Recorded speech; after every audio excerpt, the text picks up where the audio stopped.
Jake Paul and Mike Tyson now have been suspended from boxing after a controversial fight in Texas. Jake Paul has officially been arrested, and honestly, it feels like karma has finally caught up with him.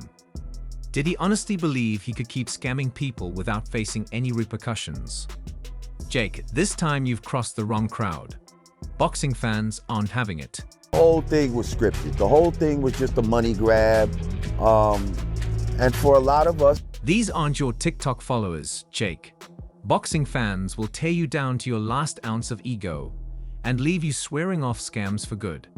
Let's be clear, this scripted boxing circus isn't his only crime against humanity. Jake's track record is a laundry list of frauds, from fake fights to shady schemes, all designed to exploit his so-called influence for profit. But now the tables have turned, and all those he's wronged are finally getting their sweet moment of justice. Jake Paul, more like Joke Paul. This time, the joke's on him, and it's a good one. 28-year-old kid who, used to be a YouTuber, and he's worked hard to learn boxing. He really has. He's come along, but really, he's still not of that level. Let's rewind for a moment, because Jake's path to so-called greatness started long before this latest disaster. Back in his Vine days, he wasn't just annoying, he was downright toxic. We're talking bullying, blackmail, and even police reports tying him to cases of cyberbullying so severe they led to suicide attempts. Real inspirational stuff, right? Fast forward to 2017, and we get Team 10. Jake's dystopian YouTube collective. Except it wasn't a collective, it was a nightmare. Phones tapped, members spied on, lives controlled, basically a cult with terrible merch. And the audacity of him acting like he's the victim when the drama didn't stop there. Remember that mansion? The one where neighbors called the police 47 times for everything from explosions to arson. One girl even got injured during one of Jake's brain-dead stunts. But Jake solved it the only way he knows how, by throwing money at the problem. No apology, just hush cash. Classic Jake. And while he was causing chaos in the neighborhood, he was busy inflating his views with bots. Yep, up to 40% of his views were fake, making his success just as real as his boxing career. At the end of the day, Jake Paul's fans got screwed while he got rich, but I guess anything to get that bag, right? We'll see how that excuse holds up in court.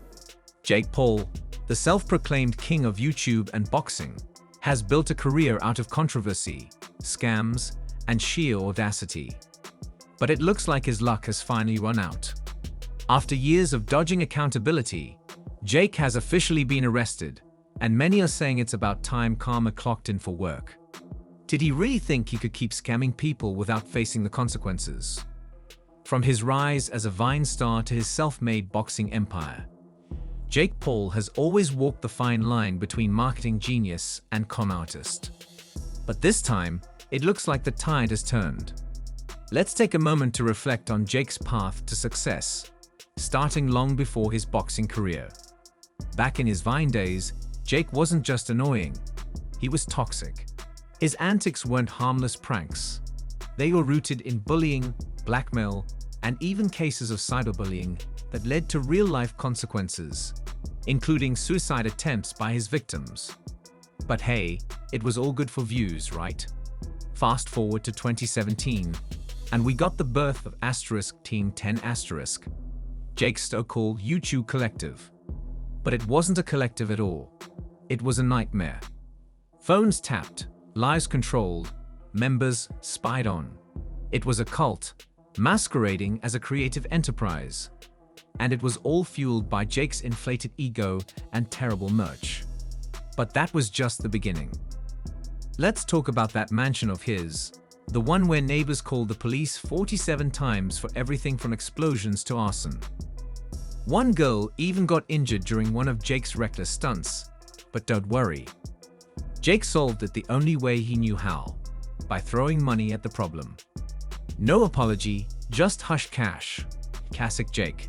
Meanwhile, he was busy inflating his views with bots, up to 40% of which were fake.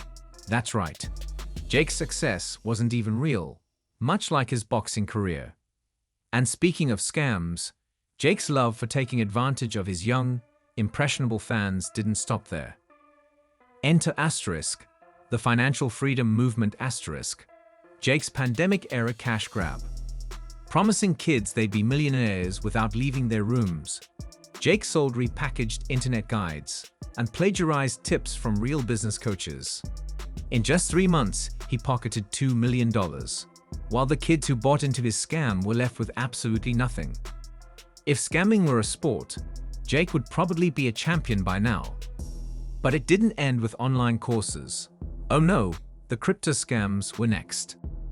Jake's involvement in the world of junk tokens and pump and dump schemes left his fans financially ruined while he walked away with millions. One particularly shady incident involved the Asterisk Doint Token Asterisk scandal, where Jake secretly owned 100% of the tokens, hyped them up, and then sold them off for a massive $10 million profit, leaving his fans holding the bag. And let's not forget his NFT disaster, a $4 million cash grab that disappeared as quickly as Jake's credibility when the FBI started looking into it. Jake Paul has perfected the art of scamming, and it's safe to say that his boxing career was just the next chapter in his long list of fraudulent ventures. When Jake Paul finally decided to step into the boxing ring, it wasn't for glory or dignity. No, it was just another opportunity to extend his reign as the self-proclaimed king of hustle. But unlike the traditional boxing path, Jake's journey to the ring wasn't paved with honor. It was a minefield of shady dealings, underground fights, and fixed matches. Let's talk about those underground matches in Los Angeles, which weren't legitimate fights at all. They were bare-knuckle laundering machines with bets soaring up to $1 million per match. Jake turned the ring into his personal casino of chaos. 5 fighters left those matches with severe injuries. 1 even disappeared. That's not a boxing legacy. It's a crime documentary waiting to happen. But why stop at underground fights when you can rig official ones? The Asterisk and Songib Asterisk fight in 2020 was a prime example. The fight was as fake as Jake's humble beginnings. Rumor has it Gib was paid a $500,000 bonus to take a dive in the first round. Who needs talent when you can make a deal with offshore accounts, right? The fight was a farce, and millions of dollars were funneled out before it even ended. Then came the infamous Asterisk Ben Askren Asterisk fight in 2021, which was another scam wrapped in a nice, pretty package. $30 million in fake bets flooded the market, and Askren, the seasoned fighter, folded to a punch so weak it wouldn't even knock over a paper bag. Bribery whispers turned into screams, but Jake just kept strutting, confident that his bank account could outpunch any accusation. But that wasn't all.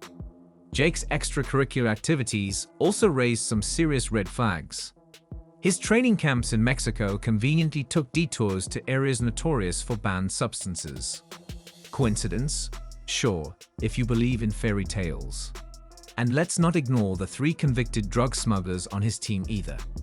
His real training regime: evading the law while pretending to box.